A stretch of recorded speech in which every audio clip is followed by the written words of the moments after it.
Hey guys, welcome back. I have Atlantis Extrait from the house of French Avenue. Now this one's an, as you can see the name, it says Atlantis Extrait, which is an extrait de parfum. It's a higher oil concentration. So what happens with usually with higher oil concentrations, the base notes matter. And for some reason, again, this was again, I just bought this for the hype. I have no clue because I have no idea what this one's trying to clone. I mean, I do know what it's trying to clone. They say it's called Room 1015 and the fragrance is called Wave Child. I have no idea. So since I had no idea, I just got this one. Again, I fell for the hype. So just make sure you don't fall for the hype because this is not blind buy safe.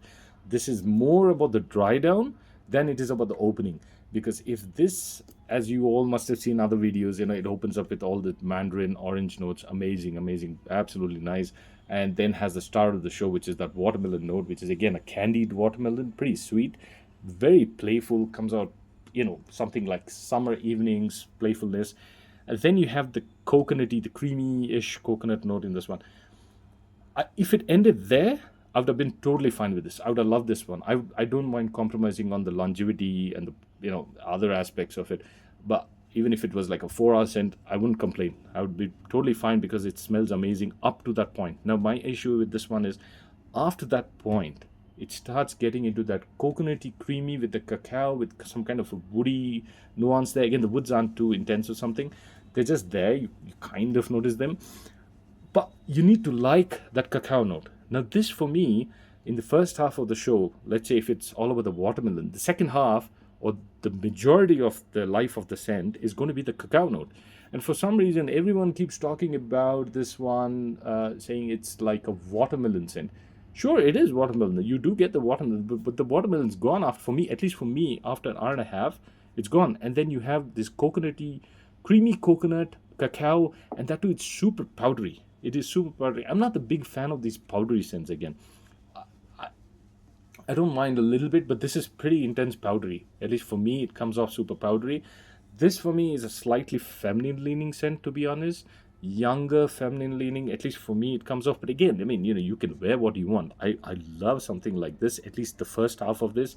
If it ended with that, the watermelon note, maybe a little bit of the coconut, no problem. But then the cacao and the woods, this isn't like like a super summer scent. Like you can't wear this one in intense heat. I feel it's going to get a little annoying, a little cloying.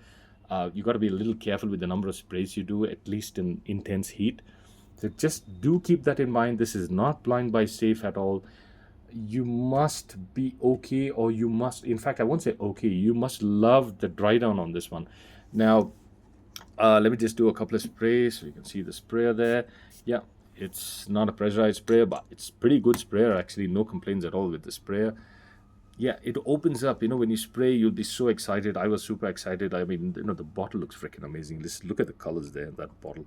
The bottle looks freaking awesome. So you would think this one's a marine scent, and a lot of YouTubers out there, I've been seeing them talking about saying marine. I don't know what the hell is marine in this. I'm not even sure people understand what's marine. Marine needs to be like you at the beach, or you're at the shoreline, and you get the breeze on top of the ocean. It carries some kind of, the saltiness, a little bit of CBDness, maybe a slight amount of sweetness as well. That's, a marine scent. This is not aquatic. This is not marine. This is like a slightly aromatic, playful, fruity opening, which then turns kind of dark-ish. So you need to be okay with the darkishness of this because that's going to be, I would say, 70% of the life of the scent. Which for some reason I don't see many people emphasizing on the dark side of this. But anyway, this one's a unisex scent, at least according to me. I think it's slightly feminine leaning, if at least for me. But again, I enjoy it. I do have, I enjoy, at least I enjoy the first half of it. So I would definitely say you must sample this one before you commit to a bottle. If it's like, super cheap for you, you think, it's cheap, why not? I'm just going to get it. Well, you do you.